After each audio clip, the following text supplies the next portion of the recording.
आँख और कान खोल दो। आँख खोल दो प्रेमियों, सर को समय हो गया आपका। खोल दो, आँख खोल दो। जय गुरुदेव, जय गुरुदेव, जय गुरुदेव, जय गुरुदेव। नाम किसका? जय गुरुदेव। नाम किसका? प्रभु का पावन नाम, प्रभु का पावन नाम। जय गुरुदेव।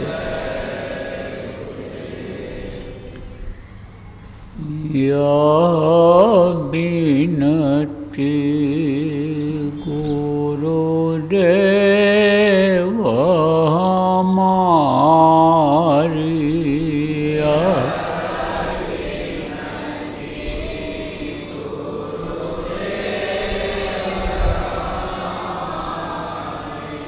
यह विनती गुरुदेव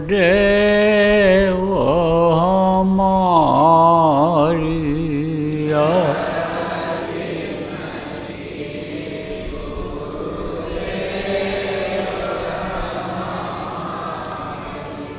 गुरु पद स्नेह छूटे नहीं कवहीं, गुरु पद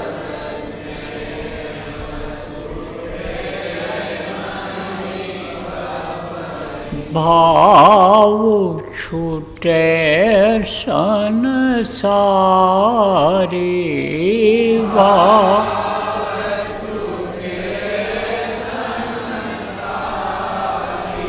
यह विनती गुरुदेव हमारी,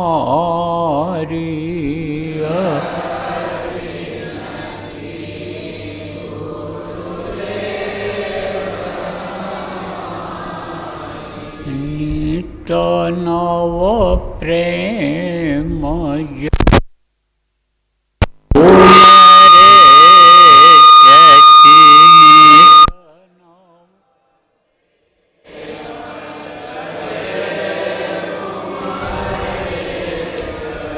राहु नाम आधारी,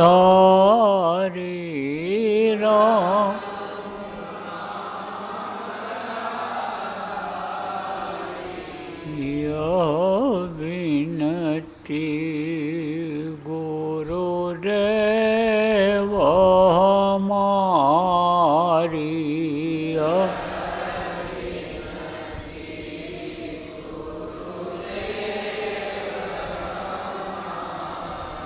शब्द कूप की सूरति हमारी,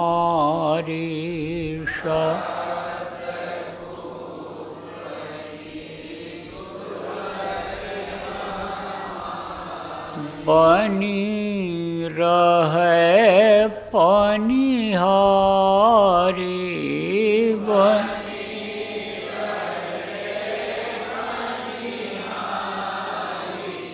यह विनती गुरुदेव हमारी,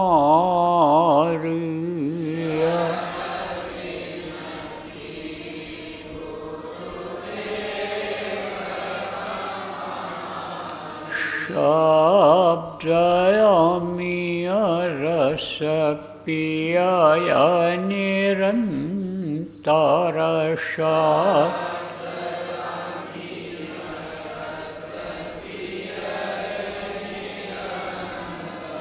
झूठ अधर्म झारी जो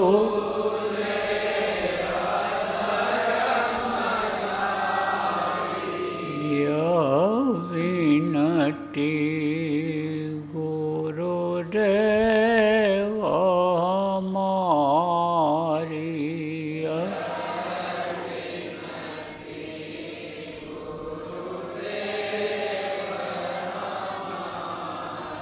सहस कमल दल छिन में उतरे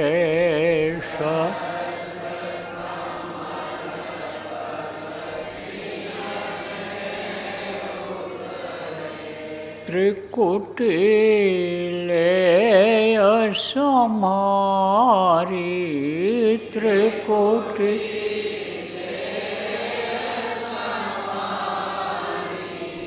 यह विनती गुरुदेव हमारी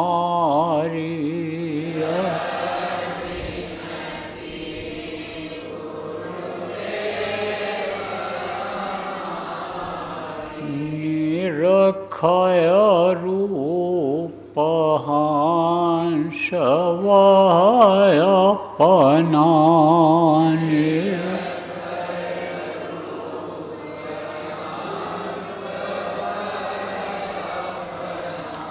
खोले द्वार के वाली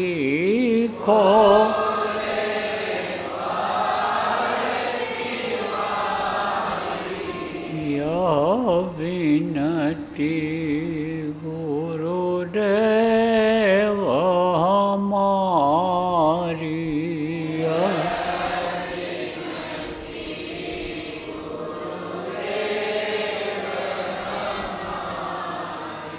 गुफा पार सतनाम समाये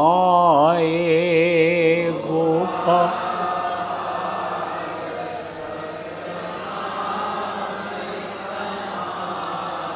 दुख सुख से हुई न्यारी दुख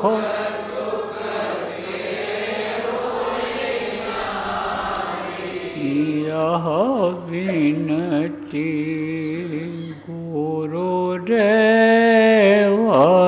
हमारी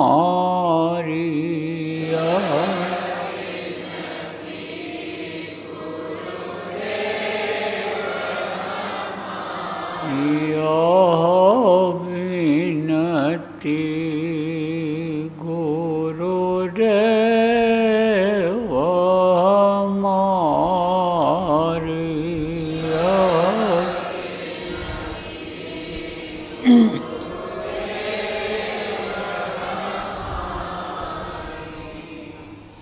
जय गुरुदेव।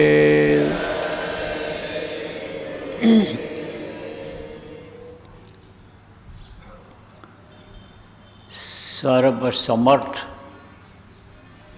सर्वत्र अस्मरणीय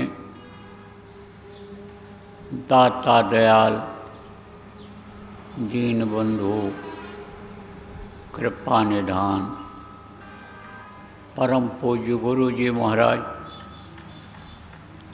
उपस्थित सभी साधक सत्संगी नामदानी प्रेमी बच्चियों बच्चियों, आज 1 सितंबर 2025 मध्याह्न बेला जोधपुर आश्रम पर आपके द्वारा चलाई गई 3 दिवसीय साधना शिविर का समापन हो गया। ये जो साधना शिविर लगाई गई और लगवाया जा रहा है, ये कोई हमारे दिमाग की उपज नहीं है। हमारे जो गुरु महाराज थे, ये जिनकी तस्वीर के सामने आप बैठ करके 3 दिन साधना किए हो, इन्होंने भी साधना शिविरें लगवाई थी। साधना शिविर कब लगानी पड़ी? जब जीव भटक गए, दुख पाने लग गए, समझाने पर भी आदतों से दूर नहीं हो पाए, ऐसी आदतों में आ गए कि जैसे कर्म आने लग गए, कर्म खराब होने लग गए, अंतःकरण गंदा होने लग गया, विवेक खत्म हो गया, बुद्धि खराब होने लग गई, मन मोटा हो गया, तब साधना शिविर लगवाने की ज़रूरत पड़ी। गुरु महाराज के समय में कम लगाया गया। इसके पहले जो संत हुए होंगे वो नहीं लगवाए, जो संत हुए नहीं लगवाए, वो नहीं लगवाए होंगे। क्यों? क्योंकि जीवों के ऊपर इतनी मलिनता नहीं थी, गंदगी नहीं थी। इस समय पर कलयुग का जोर चल रहा है, जगह जगह पर कलयुग जोर लगा रहा है। क्या जोर लगा रहा है? कि जीवों को फंसाया जाए, जीवों को अपने घर न पहुंचने दिया जाए। ये कलयुग में काल का जोर चल रहा है, माया का जोर चल रहा है। इस समय पर बुद्धि बहुत जल्दी खराब हो जाती है, आदमी विवेक खत्म हो जाता है, खान पान की वजह से अंतःकरण गंदा हो जाता है। मन ये गुरु भक्ति से अलग कर देता है, गुरु के वचनों से अलग कर देता है। इसलिए मन चित्त बुद्धि को सही रखने के लिए साधना शिविर लगवाई जा रही है। आप समझो कि रजोगुण तमोगुण सतोगुण ये जो त्रिताप हैं, ये इंसान को जला रहे हैं, चाहे नामदानी ही क्यों ना हो, लेकिन उसको भी परेशान कर रहे हैं। कर्म नामदान लेते हुए भी इंसान खराब कर ले रहा है, साथ गलत पड़ गया, दुनियादारों के बीच में रहने लग गया, पड़ोसियों के, कर्मी जीवों के पड़ोसियों के बीच में रहने लग गया, तो उसका असर आने लग गया। ऐसे ही रिश्तेदार मिल गए नाम के चक्कर में कि हमारा नाम हो जाएगा, अच्छे घर में हमारी लड़की जा रही है, दूसरे की लड़की को हम लड़के के लिए ला रहे हैं, तो हमारा नाम हो जाएगा, इज्जत बढ़ जाएगी। तो वो सब कर्म आने लग गए। उससे तरह तरह की बीमारियां, तरह तरह की परेशानियां लोगों में आने लग गई। तब दुख में कहीं कुछ याद आता है, दुख में गुरु भी भूल जाते हैं, दुख में प्रभु भी भूल जाते हैं, दुख में नज़दीक के अपने जो परिवार के लोग भी हैं उनका प्रेम खत्म हो जाता है। दुखी आदमी को बहुत परेशानी होती है। तो जब देखा गया भाई दुख दूर करना जरूरी है, तब दुख निवारण शिविर लगाई गई। कई शिविरें लगी हैं, आप लोगों ने लगाया भी होगा। अब ये 4 चरणों की शिविर आप समझो कि ये लगवाई जा रही है। प्रेमी जितने भी जीव इस समय पर हैं इस दुनिया संसार में, सब प्रभु के ही हैं, उसी के अंश जीवात्माएँ हैं। चाहे पेड़ पौधे हों और चाहे आपके समझो कि ज़मीन के नीचे रहने वाले कीड़े मकोड़े हों, ज़मीन पर चलने वाले कीड़े मकोड़े पशु और पक्षी हों, या आसमान में उड़ने वाले पक्षी हों, या पानी में रहने वाले पक्षी हों, पानी में रहने वाले जानवर हों, इनमें सब में प्रभु की अंश जीवात्मा है। दया सब पर करता है, लेकिन वो भोग योनि में है, योग कर नहीं सकते हैं, वो तो पैदा हुए, खाए बच्चा पैदा किया, दुनिया संसार से चले गए, एक योनि उनकी बदल गई, फिर दूसरी योनि में बंद किए गए, तीसरी में बंद किए, 84 लाख योनियों में जैसे जीव डाल दिया जाता है, ऐसे वो बेचारे पड़े हैं। तो खाने और यानी समझो रहने की, जीवन बिताने की व्यवस्था तो वो सबकी करता है। तो कहा सकल जीव मम उपजाया, मैंने ही सभी जीवों को उपजाया है, लेकिन सबसे अधिक मनुज मोह भाया। मनुष्य सबसे ज़्यादा प्यारे हैं, क्योंकि ये मेरे पास तक पहुंच सकते हैं। इनकी जो योनि है, इनका जो शरीर है, वो इस तरह का है कि उसमें रास्ता है, और उस रास्ते से मेरे पास तक पहुंच सकते हैं। तो वो दया करता है। जब दुखी हो जाते हैं जीव, जब रोने चिल्लाने लगते हैं, जब नरकों में पहुंचा दिए जाते हैं, पहुंच जाता है जीव, 84 में जब वो चक्कर काटता है, तब जीव प्रार्थना करता है कि अब दया करो, दया करो, दया करो, दया करो। जैसे आप लोग चिल्लाते हो दुख में कि दया करो प्रभु, दया करो गुरु महाराज, गुरु महाराज को मान रखे हो, अपना प्रभु मान रखे हो, तो चिल्लाते हो कि दया करो, दया करो। तो उनका नाम है दीन बंधु दीनानाथ।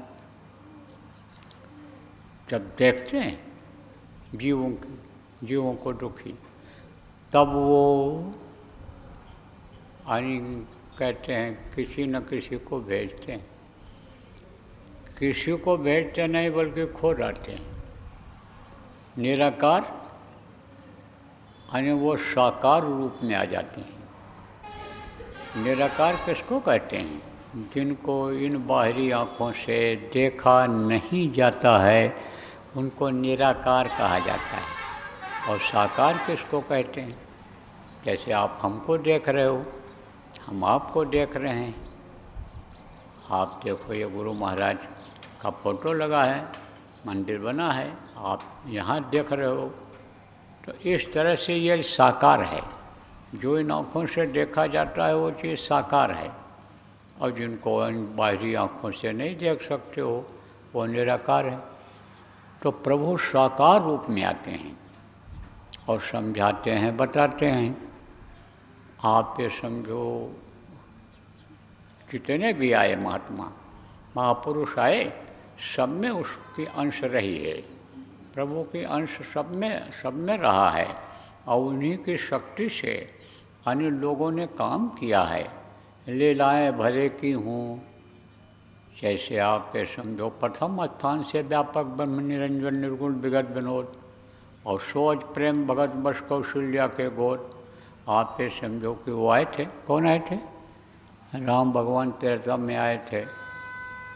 वो कहाँ से आए थे? वो उनको ब्रह्म बताया गया, ब्रह्म स्थान से आए थे, समझ लो। वहाँ से भेजे गए थे, वो काम करने के लिए आए थे, दुष्ट का संहार करने के लिए आए थे। तो उन्होंने विनोद भी किया, अनेक समझो कि एक तरह से लीला किया, जिसको मोटी बात समझो। कौशल्या के गोद में पैदा हुए और पिता के वियोग से रोए,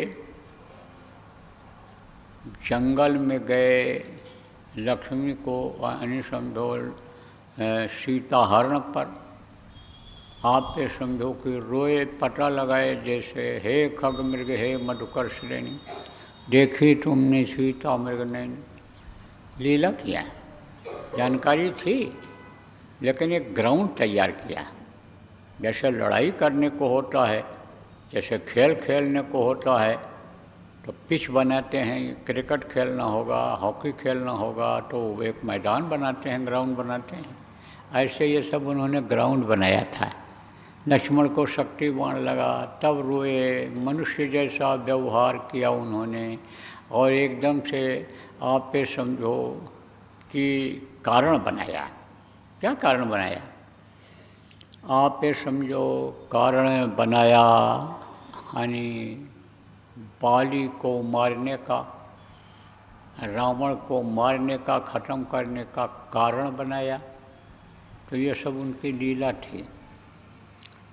असली रूप में उन्होंने जब अयोध्या में आए और पूर्ववासियों को समझाया, बताया, उनको ज्ञान कराया, अंतर में बोध कराया, जब तब लोगों को पता चला कि यह भगवान है।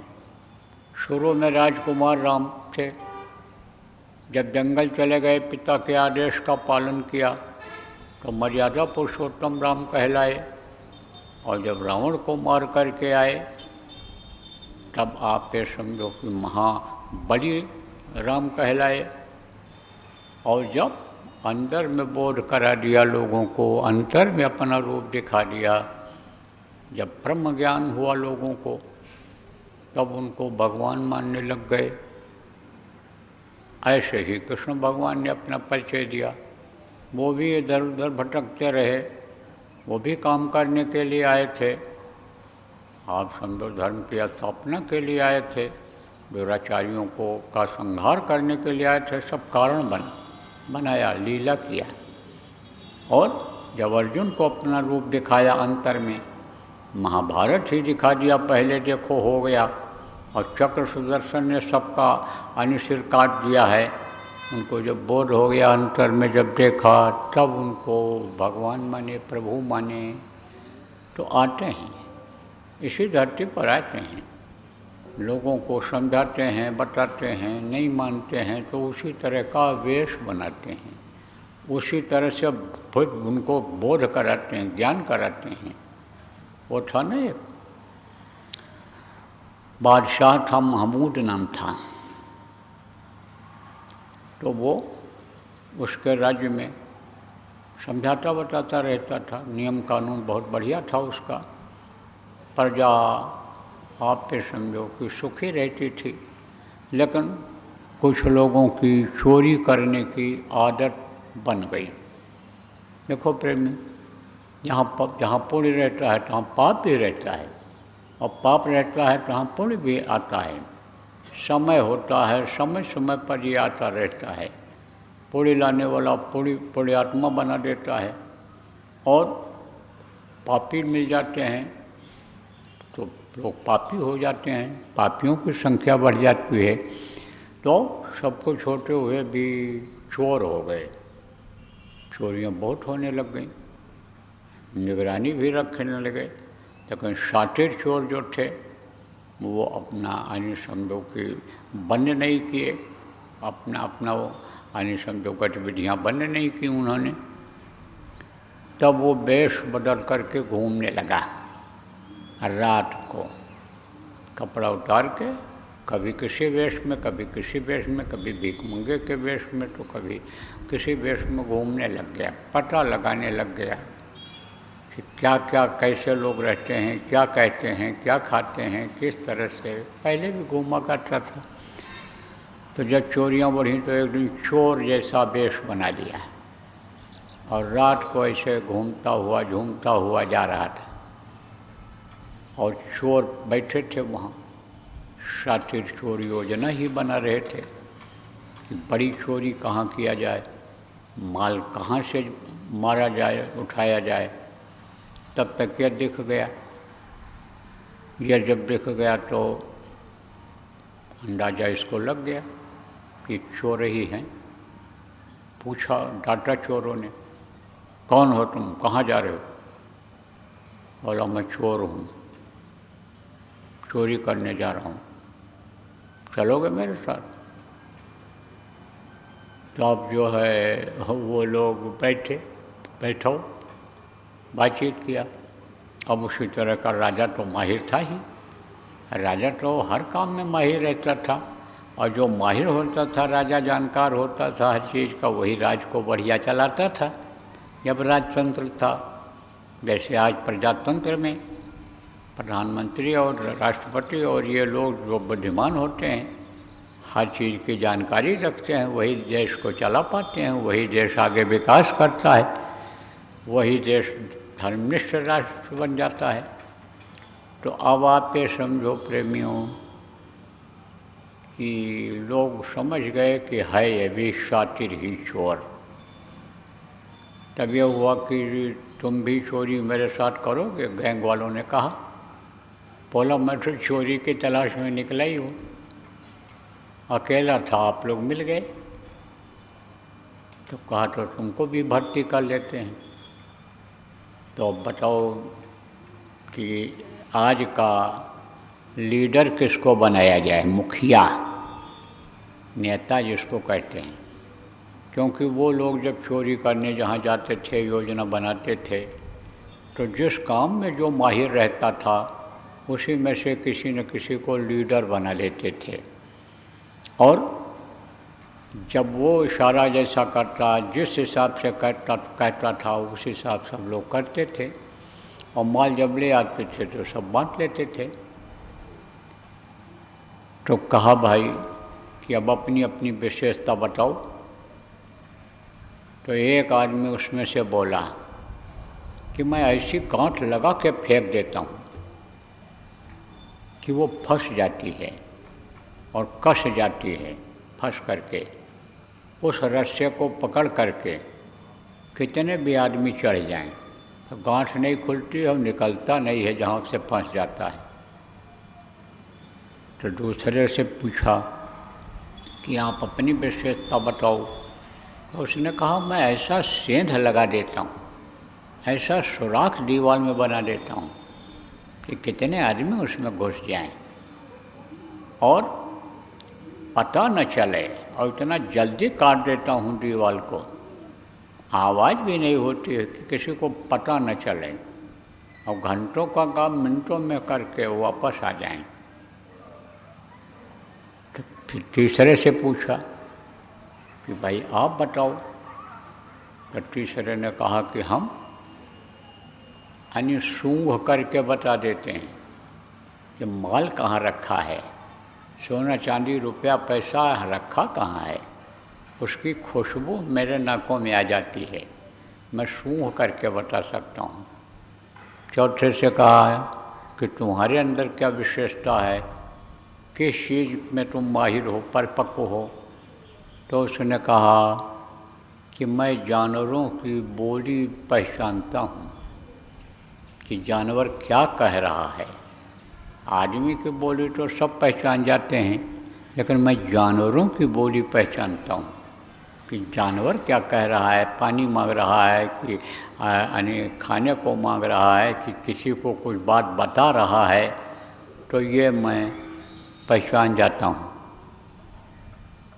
पांचवें से पूछा कि भाई आपके अंदर क्या विशेषता है। तब उसने कहा कितना भी अंधेरा हो और किसी व्यक्ति को अंधेरे में मैं देख लूँ, किसी आदमी को अंधेरे में देख लूँ, तो दिन में मैं उसको पहचान जाऊँगा। अब बादशाह का नंबर आया तो बादशाह सोचने लगा कि भाई मैं क्या बताऊँ। तो बादशाह ने कहा देखो भाई, हमारी दाढ़ी में इतनी सिफत है इसमें कि अपराधी से अपराधी फांसी के तख्ते पर अगर लटके हों और मैं दाढ़ी हिला दूँ तो फांसी के फंदे से उतार दिए जाते हैं। लोगों ने कहा अरे भाई इसी को क्यों न अपना नेता बनाया जाए, लीडर बनाया जाए, इसी को बना दिया जाए, आज का नेता इसी को बना दिया जाए अध्यक्ष अपनी टीम का। तो ये निश्चित हो गया कि अध्यक्ष हो गया ये। अब बोले चला कहाँ जाए, माल कहाँ से उठाया जाए। लोगों ने कहा भाई टीम तो अपनी बन गई, तो बड़ा माल क्यों न लाया जाए, क्यों न चला जाए आज राजमहल में चोरी किया जाए। बादशाह फंस गया बेचारा, करे तो क्या करे। अब चारों बोले हाँ ठीक है। अब बोले अध्यक्ष से पूछ लो। अध्यक्ष ने कहा चलो ठीक है चला जाए, और क्या बड़ा माल मारा जाए। अब पाँचों छइयों चल पड़े। तो चलते ही थोड़ी दूर पर कुत्ता भूका, तो चौथे से चोर से पूछा लोगों ने, क्या कह रहा है कुत्ता? तब बोले, कुत्ता कह रहा है कि हम में से कोई बादशाह है।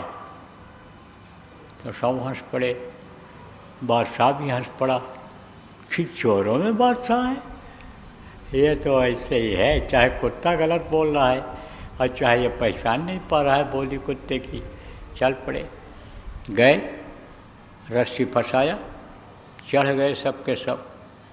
उसने सेंध लगा दिया, दीवार काट दिया, घुस गए, सूंघ करके माल को बता दिया यहाँ पर है, तोड़ दिया तिजोरी, फटाफट कट गई, निकाल दिया माल, बांध ली गठरी और फटाफट सब उतर आए, निकल गए। जिस रास्ते पीछे के रास्ते गए थे उसी रास्ते से निकल गए। बादशाह भी उतर के चला गया उन्हीं के साथ। अब जहाँ यह माल बांटते थे वहीं पर माल बटा, बादशाह को भी हिस्सा मिला, उन सबको हिस्सा मिला। बादशाह चला आया, माल अपना लेकर के रख दिया और बताया चोरी हो गई सुबह। और सब सेंध कटा देख रहे हैं और रस्सी फंसी देख रहे हैं और माल नहीं है वहाँ, वो सब देख रहे हैं। सब का पता लगाओ, पता लगाने लगे, सीआईडी पुलिस सब दौड़ी, कुछ नहीं पता लगा। बादशाह ने कहा कि जाओ अब वहाँ जाओ पता लगाओ। गए, अब माल सहित सब बरामद हो गए, चोर पकड़े गए माल सहित और राजा के सामने पेश हुए। यानी वो मतलब ये हुआ कि ये पकड़े गए हैं, बंद कर दिए गए हवालात में, राजा के जेल में बंद कर दिए गए और माल सब बरामद हो गया। तो पहले के समय में चोर माल सहित अगर पकड़ जाए तब फिर कोई प्रमाण की ज़रूरत नहीं रहती थी, कोई मुकदमा नहीं चलता था, कोई गवाह की ज़रूरत नहीं पड़ती थी, सीधे आदेश हो जाता था कि फांसी पर लटका दिया जाए। अब हुक्म हो गया फांसी पर लटका दिया जाए। तैयारी हो गई, अब कैद खाने से निकाल कर के लाए गए, तख्ते पर यानी खड़ा किया गया। तो पूछा जाता है, आज भी अब भी पूछा जाता है, पहले भी पूछा जाता था कि तुम्हारी अंतिम इच्छा क्या है। तो अंतिम इच्छा पूरी कराई जाती है। तो वो जो रात को देख करके पहचान जाता था आदमी को, उसने कहा हमको बादशाह के नज़दीक ले चला जाए। तो बादशाह के नज़दीक जब गया तब हाथ जोड़ा, प्रणाम किया, दंडवत किया, कहा हम पहचान गए, आप भी रात को थे, चोर भाई हमारे आप भी थे, अब आज हमारे आप इस समय पर आनी समझो कि जन्मदाता हो, हमारा नया जन्म हो, आप समझो कि हमको ये माफ़ करो, हमारे सारे लोगों को माफ़ करो, अब दाढ़ी हिलाओ, अब चोर भाई वादा किए हो दाढ़ी हिलाओ, अब हमारे ऊपर दया करो, मेहरबानी करो। बादशाह के दाढ़ी हिलाते ही सब के सब उतार दिए गए और दौड़ करके आए, चरणों पर गिरे और बोले अब गलती नहीं करेंगे। कैसे मेहनत किया उसने, किस युक्ति से लोगों को अन्य समझो चोरी छुड़वाया, बुराइयों को छुड़वाया। एक बुराई जो इसके अंदर आती है, बहुत सारी बुराइयां आ जाती हैं। मांस खाना शुरू करते हैं लोग, फिर उसको गलाने के लिए, घुलने के लिए जल्दी पच जाए, शराब पीने लगते हैं और शराब के नशे में जब आ जाते हैं तब वो व्यभिचार करने लग जाते हैं। आप वो समझो कि व्यभिचार के लिए, शराब पीने के लिए, मांस खाने के लिए पैसा चाहिए तो चोरी चकारी करने लग जाते हैं। एक बुराई शुरू होते ही बहुत बुराइयां आ जाती हैं। जैसे एक आदमी कोई झूठ बोला, अब उस झूठ को छिपाने के लिए झूठ बोलता चला जाता है और झूठों का पुलिंदा तैयार हो जाता है। ऐसे ही बुराइयां आ गई थी उनमें, छुड़ा दिया मेहनत करके। इसी तरह से इस धरती के जो आते हैं निराकार रूप में साकार प्रभु, वो बादशाह होते हैं। वो बादशाह होते हैं, वो लोगों के बुराइयों को छुड़ाते हैं, वो लोगों के कर्मों को धोते हैं। जिनके लिए कहा गया गुरु बिन मैलो मन को धोई। मन ये जो गंदा हो रहा है, गंदा काम करा रहा है इंद्रियों से, जो गंदा हो गया इसकी सफाई कौन करेगा? इसकी सफाई गुरु करते हैं।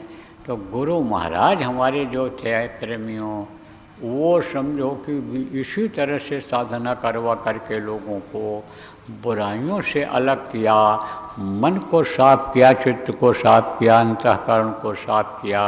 जो ये रजोगुण तमोगुण सतोगुण ये जो परेशान करते हैं, ये जो दैहिक दैविक भौतिक ताप है, इसमें जो जलता रहता है कर्म के अनुसार, इससे मुक्ति दिलाते हैं।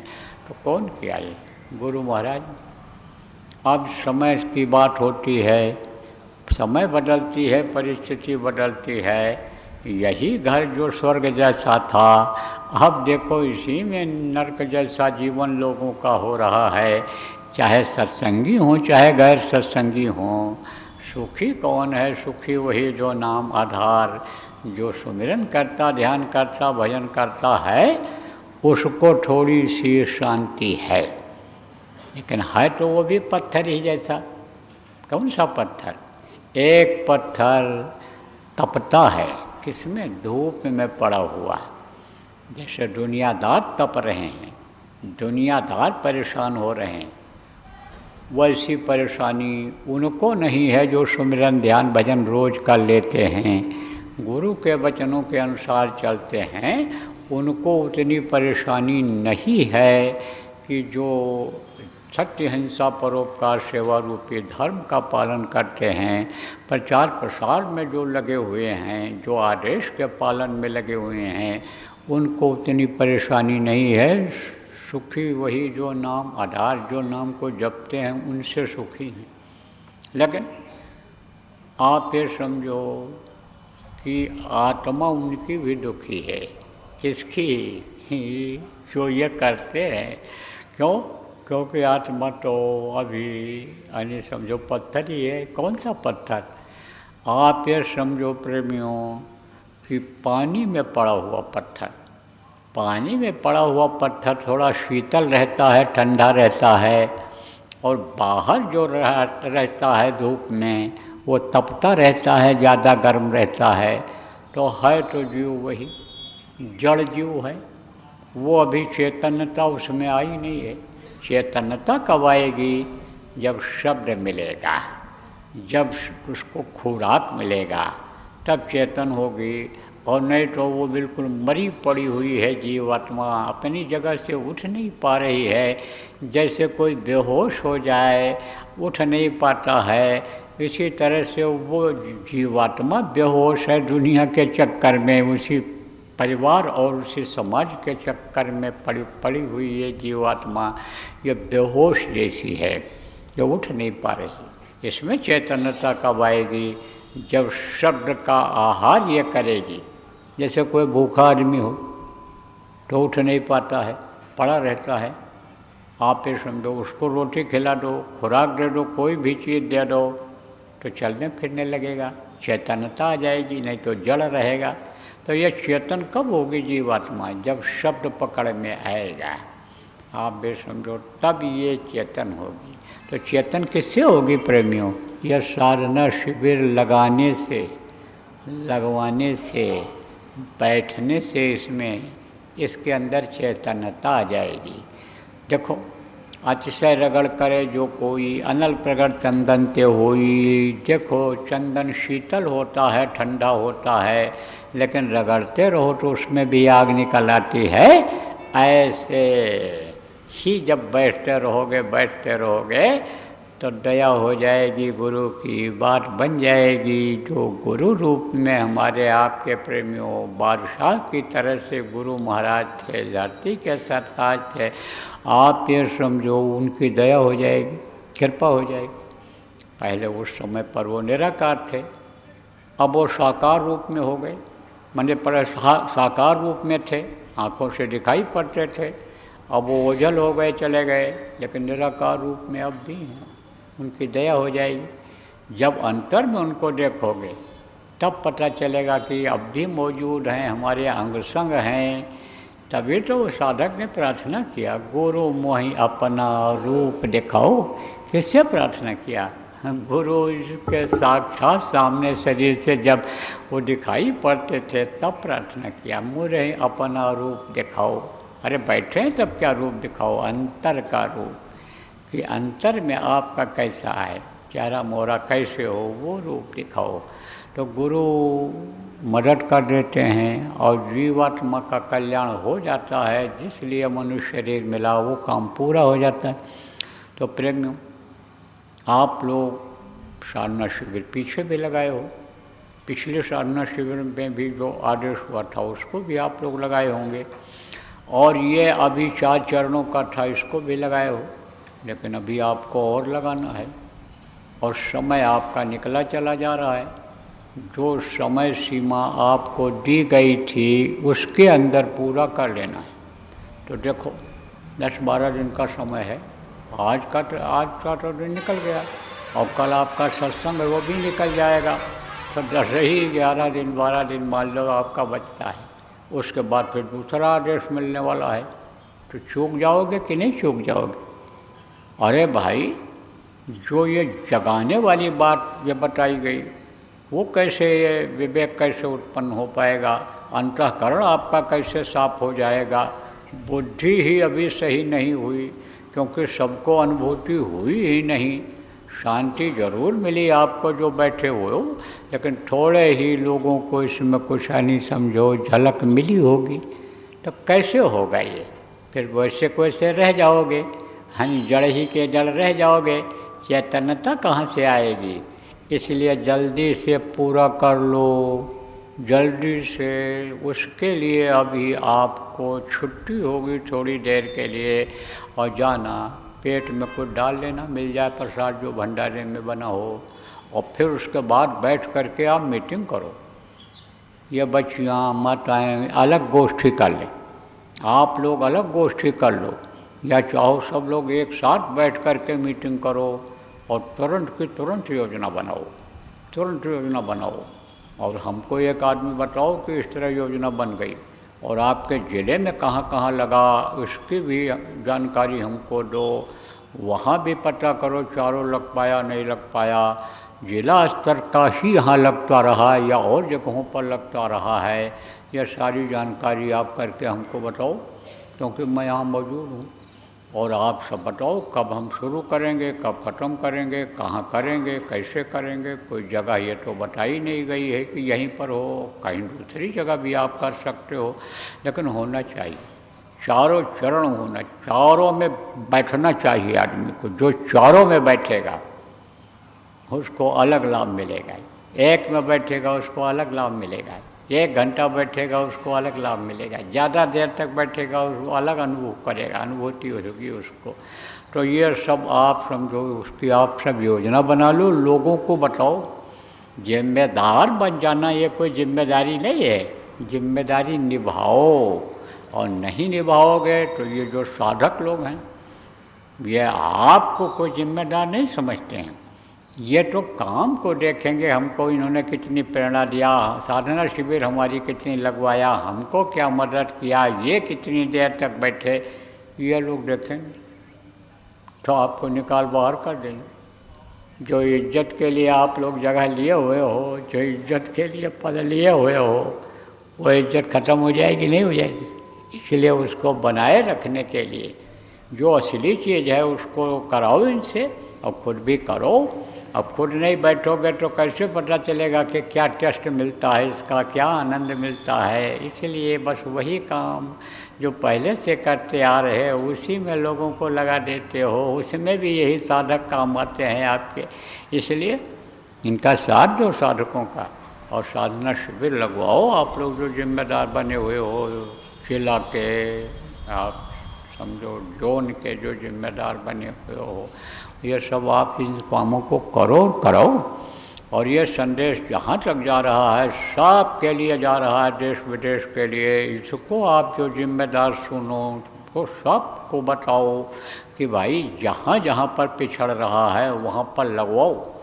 पता लगा में पथ से लग करके समय निकला चला जा रहा है, ये समय फिर दोबारा नहीं मिलेगा, फिर ये समय नहीं मिलेगा, ये दया नहीं मिलेगी। जो अभी समय के अंदर चारों शिविरें लगवा दी जाएंगी, लगा ली जाएंगी, उसमें बैठ कर साधना कर ली जाएगी। इसलिए अब यह काम में सबको लगने की ज़रूरत है। और दूसरा काम फिर अभी आने वाला है जिसमें ज़्यादा लाभ मिलेगा, विष्णु देखना उसको। लेकिन कहा जाए कि भाई अब आप गंदगी को उतार दो, निकाल दो, तो एक कपड़ा उतारे रहोगे, कहा जाएगा सफाई तुम्हारे बदन की हो जाएगी। अब तो एक कपड़ा उतारे रहोगे, वो गंदा है, तो समझो कि एक उससे छुटकारा मिल गया, हट गया। तो दूसरा है उससे छुटकारा मिल जाएगा जब उसको उतारे रहोगे। तीसरा है तो तीसरे से उतारे रह जाओगे। आप फिर समझो तभी तो बदन की यानी सफाई हो पाएगी। आप कोट भी पहने रहो, स्वेटर भी पहने रहो, शर्ट भी पहने रहो, बनियान भी पहने रहो, तो बदन की सफाई करने वाला कैसे करेगा? सोचो आप। इसी तरह से समझ लेना चाहिए आपको। फिर तो कहेगा जाओ पहले ये कपड़ा उतार के आओ, तब देखते हैं कि कितनी गंदगी है तुम्हारे। पहला ही गंदा रहेगा तो कैसे वो कहेगा कि भाई लाओ हम साफ़ कर दें, मार दें हाथ, तरीका बता दें कि बदन साफ़ हो जाए इसका। ऐसे ही समझ लो आप। इसलिए ये सब उतारना जरूरी, गंदगी साफ़ करना जरूरी है। तो बोलो जय गुरुदेव। देखो बता दो सब लोग जो नामदान लेने वाले हैं कल आ जाएं 11 बजे से 12 बजे से कि 11 से 12 से 12 बजे 12 बजे से पहले आ जाएं नामदान लेने वाले। और जिम्मेदारों को बता दो जो लोगों का फॉर्म वगैरह भरवाएँ करारनामा सबको लेकर आ जाएं, समय से आ जाएं।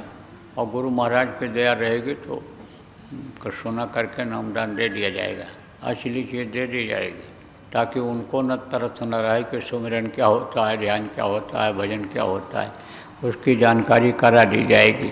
साधना शिविर का मतलब वो भी समझने लगेंगे। हमने देखा कि नए लोगों में ज़्यादा उत्साह है और नए लोग ज़्यादा दया के घाट पर बैठ रहे हैं और उनको दया मिल भी रही है, ज़्यादा मिल रही है, क्योंकि लगन है उनको, उनकी इच्छा है। आप तो बेमन से बैठते हो। आप पुराने लोग जितने ही पुराने होते जाते हो, जितने जिम्मेदार बनाए दिए जाते हो, कार्यकर्ता बन जाते हो, जिम्मेदार बन जाते हो, आपका यानी आपकी इच्छा धीरे धीरे इससे हटती चली जा रही है। मन आपका करने को नहीं कह रहा है, लेकिन उनके अंदर इच्छा है, उनके अंदर चाह है, चाहना है, तो वो उनका अच्छा बनता है। तो दया गुरु महाराज की उन पर भी हो जाएगी। और आप अगर समझो कि क्षेत जाओगे तो आप पर भी हो जाएगी। कहते हैं ना, सुबह का भूला शाम को घर अगर वापस आ जाए तो भूला नहीं कहलाता है। इसलिए अपनी अपनी गलती की माफ़ी मांगेंगे हम सब लोग। माफ़ी मांगने की ज़रूरत है गुरु से कि अभी तक हमारा समय बर्बाद रहा, हम भ्रम और बोल में रहे, अब हम असली काम में लगेंगे और लोगों को लगाएंगे। तो बोलो जय गुरुदेव।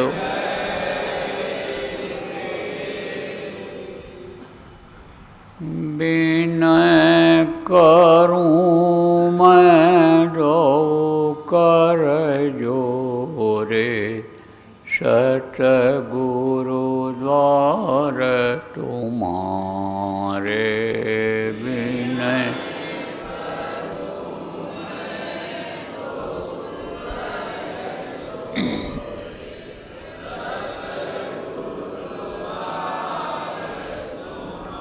विनय घृत दीप आरती साजूं दो अखियन मझधारे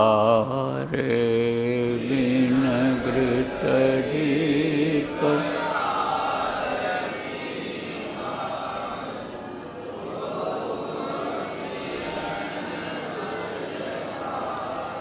भाव सहित नित बैठी जरोखे जो हत प्रियतम प्यारे भाव सहित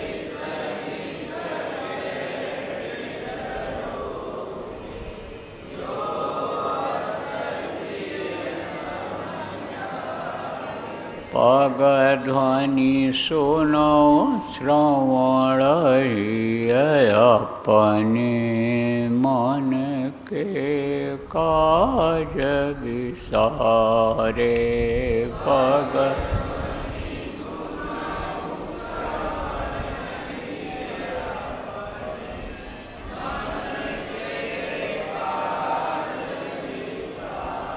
जागी सुरत पियत चरणामृत पियत पियत होई न्यारे जा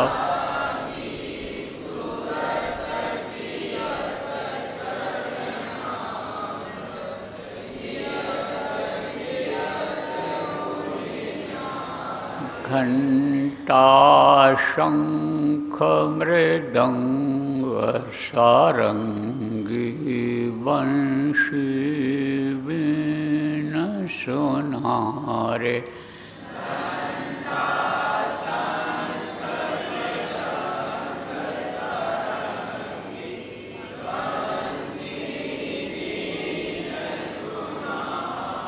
जय गुरुदेव आरती करते गावत जय जयकारे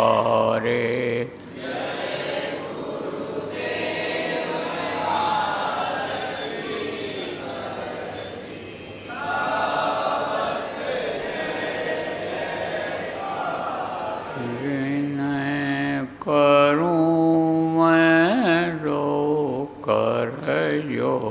रे सतगुरु द्वार तुम्हारे बिन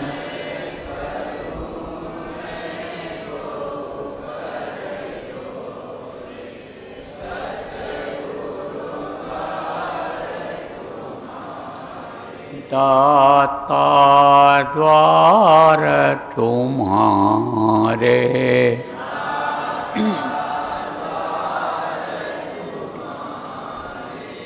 जय गुरुदेव जय गुरुदेव जय गुरुदेव जय जय गुरुदेव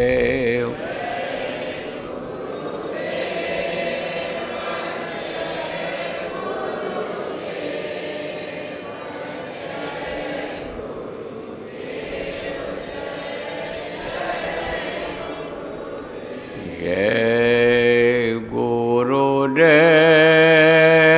जय गुरुदेव जय गुरुदेव जय जय गुरुदेव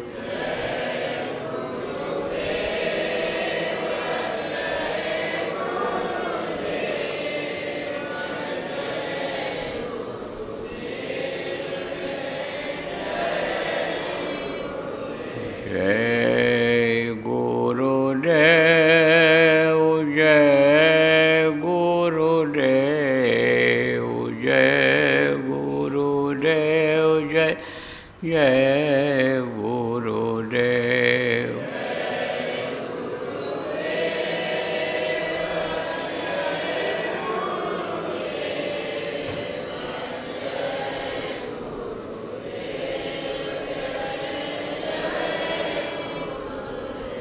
जय